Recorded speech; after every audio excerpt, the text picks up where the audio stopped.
Classes अपना YouTube channel. आप लोगों को आज हम एवरेज के बारे में बताएंगे और एवरेज का क्वेश्चन रहेगा। देखिए पहला क्वेश्चन दिया हुआ है, एक कक्षा में 40 लड़कों में से 30 का औसत भार 60 kg है और शेष का औसत भार 56 kg है। सारी कक्षा का औसत भार किलोग्राम में ज्ञात कीजिए। देखिए टोटल बहुत ही आसान तरीके से आपको क्वेश्चन हल कराएंगे और अच्छे तरीके से आपको समझ में आएगा। ट्रिक बेस भी रहेगा और आपको फंडामेंटल भी रहेगा। देखिए बहुत अच्छे तरीके से समझ में आएगा। 40 लड़कों में से 30 का औसत दिया हुआ है। 30 का औसत कितना दिया हुआ? 60। 30 का हम योग निकाल लेंगे। देखिए 30 बच्चों का योग 30 गुणे 60 बराबर आ जाएगा 1800 kg। कितना आ जाएगा? 1800 kg। उसके बाद में और दिया हुआ शेष का औसत भार 56 kg, यानी शेष जो बचे हैं आपके 10, उनका औसत भार कितना? 56 kg। तो 10 को हम 56 से गुणा कर देंगे। 10 गुणे 56, ठीक है, ये आ जाएगा 560 kg। अब टोटल जोड़ करके हमको एवरेज निकालना कि पूरे कक्षा के जितने बच्चे उनका औसत निकालना है। ठीक है, पूरा जितना संख्या है बच्चों की उससे और पूरे योग को हम भाग देंगे। देखो पूरा योग कितना आ रहा है, जोड़ दे रहे हैं 0 6 23, यानी 2360 है। और टोटल संख्या कितनी है? 40 बच्चों की संख्या दी हुई 40 लड़कों में से 40 लड़कों का औसत योग है। देखिए 40 को डिवाइड कर देंगे, कर दीजिए, 0 से 0 कट गया, 4 एकम 4, 4 पंचे 20, 4 9 36, यानी औसत कितना इसका आ गया? एवरेज एवरेज कितना? 160। टोटल बच्चों का एवरेज आ गया, जो आपका बता रहा है कि सारी कक्षा का औसत भार कितना है, इतना। चलिए नेक्स्ट क्वेश्चन देखते हैं, दूसरा नंबर। देखिए दूसरा क्वेश्चन दिया हुआ है, एक क्रिकेटर ने पहले टेस्ट में 180 रन बनाए और दूसरे टेस्ट में 258 रन। उसे तीसरे टेस्ट में कितने रन बनाने चाहिए जिससे तीनों टेस्टों में उसके औसत रन 230 हो जाए? देखिए बहुत ही अच्छा सवाल है और बहुत ही आसानी तरीके से आप लोग लगा लेंगे। ये कह रहे हैं कि दो टेस्ट का तो दिया हुआ, पहले टेस्ट का 180 दिया हुआ है और दूसरे टेस्ट का 258, तीसरे टेस्ट का पूछ रहे हैं। तो देखिए इन दोनों को जोड़ देंगे। सबसे पहले क्या करेंगे, ये तीनों टेस्टों में उसके औसत रन जो दिया उसका योग निकालेंगे। तो तीनों टेस्ट में 3 गुणे 230 कितना हो जाएगा? 3 का गुणा करेंगे 230 से, 23 से 69, 690 हो जाएगा। ठीक है, उसके बाद में अब ये दोनों का जो योग दिया है निकालेंगे, एक का इधर एक का इधर। 180 ये है और इधर कितना है? 258। इन दोनों को जोड़ देंगे, 8 8 5 13 और ये 3 और 1 4, यानी 438। दो टेस्टों का योग तो 438 आ गया और तीनों का कितना है? 690। इसमें से माइनस कर देंगे, ये हमारा आंसर तुरंत आ जाएगा। देखिए ये 2 बचा यहाँ पर और यहाँ 8 में 3 या 5 2, यानी 252। कितना? तीसरे टेस्ट में को कितना बनाना चाहिए? 252 होना चाहिए। आपका आंसर हो गया। देखिए कितना अच्छा क्वेश्चन है। चलिए अगला क्वेश्चन देखते हैं। तीसरा क्वेश्चन दिया हुआ है, यदि m संख्याओं का औसत n स्क्वायर हो और n संख्याओं का औसत m स्क्वायर हो तो m प्लस n संख्याओं का औसत कितना होगा? देखिए इनमें m प्लस n दो संख्याएं दी हुई, इनका योग आपको निकालना है। सबसे पहले देखिए औसत निकालना है। औसत कितना होगा? तो सबसे पहले हम क्या करेंगे, m संख्याओं का औसत n स्क्वायर, यानी m इंटू n स्क्वायर, यानी mn स्क्वायर। उसके बाद में हम निकालें n संख्याओं का औसत m स्क्वायर है, तो n गुणे m स्क्वायर, ये कितना हो गया? nm square. अब दोनों को हम जोड़ देंगे, दोनों को जोड़ेंगे क्या होगा? mn square plus nm square. ठीक है, यहाँ से क्या करेंगे, दोनों में देख रहे हैं कुछ कॉमन है। क्या कॉमन है? m और n कॉमन है। यहाँ बचा n और यहाँ बचा m। ठीक है, और हम अभी योग निकला है, योग पूरा टोटल निकला है, योग आया m into n into m plus n। ठीक है, अब हमको m प्लस n संख्याओं का औसत निकालना, तो m प्लस n संख्याओं से हमको डिवाइड कर देंगे। क्या करेंगे? देखिए बहुत आसान तरीके से लगेगा। m प्लस n या n प्लस n दोनों एक ही होता है, इससे ये कट गया आपका, ये आंसर कितना आ गया? mn, यानी दोनों का योग कितना आ गया? सॉरी हाँ, औसत कितना आ गया आपका? औसत mn स्क्वायर आ गया। इसी प्रकार नेक्स्ट क्वेश्चन देखते हैं। ठीक है, चौथा क्वेश्चन आपके सामने लिखा हुआ है, 7 संख्याओं का औसत 8 है। यदि उनमें से एक संख्या और जोड़ दी जाए, यदि उनमें एक संख्या और जोड़ दी जाए तो औसत 9 हो जाता है। तदनुसार वह जोड़ी गई संख्या कितनी है? देखिए आपको इसमें संख्या ज्ञात करने की कौन सी संख्या जोड़ दी गई है ताकि उनका औसत बढ़कर के 9 हो गया है। देखिए बहुत ही आसान तरीके से सवाल लग जाएगा, लगा रहे हैं। और एक बात मैं आप लोगों को कह रहा हूँ कि अगर यदि आप लोग इस चैनल को पहली बार देख रहे हैं इस वीडियो को, तो चैनल को सब्सक्राइब कर दीजिए, लाइक कीजिए और शेयर करना ना भूलें। चलिए देखते हैं क्वेश्चन को, ज़्यादा समय न लेते हैं।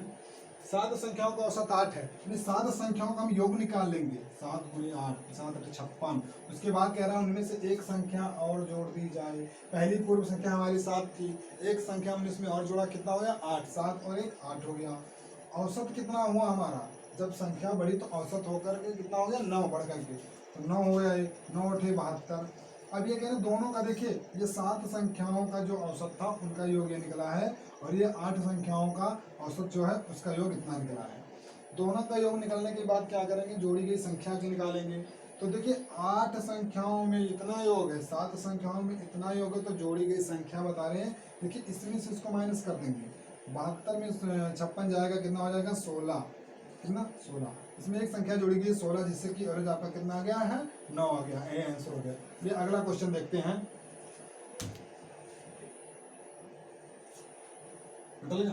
रुको। देखिए 5वां क्वेश्चन दिया हुआ है। एक नाव में बैठे हुए 5 व्यक्तियों का औसत भार 38 केजी है। उसी नाव का और उसमें बैठे व्यक्तियों का औसत भार 52 केजी है। तदनुसार उस नाव का भार कितना है। देखिए बहुत ही आसान तरीके से क्वेश्चन लगेगा, आप लोग देखते जाइए बस। देखिए 5 व्यक्तियों का औसत भार 38 केजी है। 5 व्यक्तियों का हम योग निकाल लेंगे सबसे पहले। देखिए 5 8 40, 4 और 5 15 और 4 19, 190 हो गया ये। उसके बाद करा उसी नाव का और उसमें बैठे व्यक्तियों का औसत भार कितना है, 52 केजी है। तो देखिए पहले कितना था, पहले आपका 5 था, एक नाव को भी जोड़ दिया गया है, कितना हो गया 6 हो गए। अब 6 लोगों का औसत भार कितना है 52। 6 गुणे 52, 6 गुणे 12, 6 पंचे 30, 1 31। देखिए बहुत बेसिक लेवल से आप लोगों को समझा रहे हैं, समझ में आएगा। ठीक है, अब ये 6 लोगों का है और ये 5 लोगों का। कह रहा है कि तदनुसार उस नाव का भार, 5 व्यक्तियों का योग इतना है और नाव भी जोड़ दिया गया तब इतना हो गया। तो जब हम इसमें से इसको घटा लेंगे तो हमारा ऐसा पता चला कि नाव का कितना भार था। ठीक है, देखिए माइनस कर रहे हैं, ये 2 बचा यहाँ पर, और यहाँ 11 में 9 गया 2, और यहाँ पर 1, यानी 122 केजी। कितना है 122 केजी। ये नाव का भार आ गया है, नाव का भार बराबर 122 केजी आंसर आ गया। चलिए अगला क्वेश्चन देखते हैं इसके साथ। देखिए आपके सामने क्वेश्चन नंबर 6 लिखा हुआ है। 50 संख्याओं का औसत 38 है। यदि 2 संख्याएं अर्थात 45 और 55 हटा दी जाए तो शेष संख्याओं का औसत कितना रह जाएगा। इसमें अभी आप लोगों को बताया गया है, तीसरे टाइप का क्वेश्चन है। अभी तक बताया गया था जोड़ दिया जाए, इसमें बता रहा है घटा दिया जाए। देखिए 2 संख्याओं को हम घटा दे रहे हैं, यहाँ से 55 और 45 को घटा देंगे। तो सबसे पहले 55 और 45 को हम जोड़ेंगे। देखिए 55 और 45 जोड़ लेंगे, कितना हो जाएगा, ये हो जाएगा 100 आपका। ठीक है, उसके बाद में हम क्या करेंगे, 50 संख्याओं का औसत 38 है, तो 50 संख्याओं का हम योग निकाल लेंगे। 50 गुणे 38 गुणा करेंगे 1900 आ जाएगा। कितना जाएगा 1900। ठीक है, उसके बाद क्या करेंगे, इसमें से हम इस 100 को घटा, देखो 50 और 45, सॉरी 55 और 45 को घटा दिया जाए, नहीं घटा देंगे, ये 100 आ गया, 100 घटा देंगे, आया कितना 1800। ठीक है, अब ये बता रहा है कि शेष संख्याओं का औसत कितना रह जाएगा। देखिए पहले जो औसत संख्या थी 50 थी, अब 2 उसमें से माइनस कर दे, कितना हो गया 48। 48 से हम इसमें भाग देंगे। ठीक है, 48 से भाग देंगे, आएगा आंसर आपका 37.5। ठीक है, यानी कि जो शेष संख्या है उनका औसत कितना आया 37.5। चलिए 37.5 इसको आंसर लिख ले रहे हैं, ये आपका आंसर हो गया। ठीक है, चलिए अगला क्वेश्चन देखते हैं। देखिए अगला क्वेश्चन है, 5 संख्याओं का औसत 27 है। यदि उनमें से एक संख्या निकाल दी जाए तो औसत में 2 की कमी आ जाती है। तदनुसार निकाली गई संख्या ज्ञात करो। एक संख्या इसमें से निकाल दी गई है और उस संख्या का पूछ रहे हैं कि वो निकाली गई संख्या कितनी थी। ठीक है, देखिए 5 संख्याओं का औसत जो दिया है, तो 5 संख्याओं का हम योग निकाल लेंगे। 5 गुणे 27, 27 पंचे 135 होता है। ठीक है, उसके बाद उनमें से एक संख्या निकाल दी जाए, तो औसत में 2 की कमी आ जाएगी। यानी एक संख्या 5 थी पहले, 5 में 1 कम कर दिया गया 4 होगा। तो औसत में 2 की कमी आ जा रही। औसत कितना था पहले 27, यानी 2 की कमी होगी 25 हो गया। ये हो गया 25 चौको 100। ठीक है, कह रहे हैं कि निकाली गई संख्या कितनी है ज्ञात कीजिए। देखिए बहुत आसान तरीके से, ये 135 में 100 घटा देंगे, कितना आ जाएगा 35। निकाली गई संख्या कितनी थी 35। चलिए नेक्स्ट क्वेश्चन देखते हैं।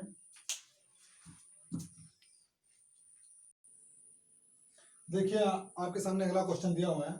24 लड़कों तथा उनके शिक्षकों की औसत आयु 15 वर्ष है। यदि शिक्षक की आयु हटा दी जाए तो औसत आयु में 1 वर्ष की कमी हो जाती है। शिक्षक की आयु कितनी होगी?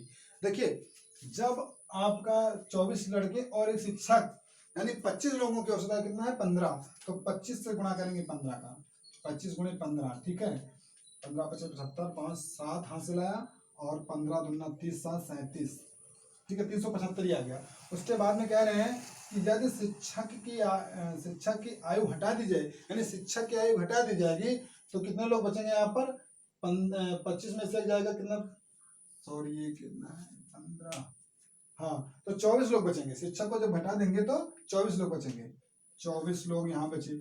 और शिक्षक की आयु घटा दी जाए तो औसत आयु में 1 वर्ष की कमी होगी। औसत जो 15 थी वो कितना हो गया 14 हो गया, यानी 24 का हम गुणा करेंगे 14 से, तो ये आपका आ जाएगा 336 गुणा करने पर। ठीक है, 336। ठीक, उसके बाद में 24 लोगों का ये योग है और 25 लोगों का ये योग है। तो अब आपको शिक्षक को हटा दिया गया है, यानी इसमें से हम इसको घटा देंगे अगर, तो हमारा आंसर आ जाएगा। ठीक है, कि कितने लोगों का ये हुआ। ठीक है, देखिए घटा रहे हैं, कितना रहा 39, ये 39 वर्ष, यानी शिक्षक की आयु पूछ रहे हैं, शिक्षक की आयु कितनी है 39 वर्ष शिक्षक की आयु है। इसी प्रकार नेक्स्ट क्वेश्चन देख रहे हैं। अगला क्वेश्चन आपके सामने आ रहा है। चलिए देखिए लास्ट क्वेश्चन इस वीडियो का है, इसके बाद मैं अगले वीडियो बनाकर लेकर के आपके सामने आऊंगा, इसका पार्ट नंबर 2। तो आप लोग इस चैनल को सब्सक्राइब जरूर कीजिएगा। देखिए क्वेश्चन नंबर 9 है, 6 संख्याओं का औसत 20 है। यदि एक संख्या हटा दी जाए तो औसत 15 हो जाता है। कौन सी संख्या हटाई गई है? देखिए हटाई गई संख्या आपको ज्ञात करना है। तो सबसे पहले हम क्या करेंगे, 6 संख्याओं का औसत 20 दिया हुआ है, तो बहुत ही आसान तरीके से लगाएंगे। क्या करेंगे, देखिए इसका योग निकाल लेंगे, 6 गुणे 20, 20 छक्के 120 हो गया इधर। उसके बाद एक संख्या हटा दी गई, यानी 6 थी, 6 में 1 चला गया, 5 बचा, यानी 5 संख्याओं का औसत कितना हुआ 15 हुआ, यानी 15 पचे 75, गुणा कर देंगे। अब देखिए इसमें से माइनस करेंगे, घटाई गई संख्या, हटाई गई संख्या आपको पता हो जाएगा।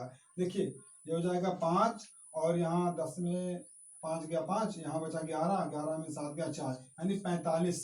यानी कौन सी संख्या घटाई गई 45वीं संख्या जो है 45 इसमें घटा दी गई है। ठीक है, यानी ये आंसर इसका आ गया 45। देखिए इस वीडियो में बस आपको इतना ही बताएंगे। चलिए अगला पार्ट लेकर के आएंगे, तो आप लोग जरूर कमेंट कीजिएगा अगर कोई समस्या हो तो। Okay, thank you.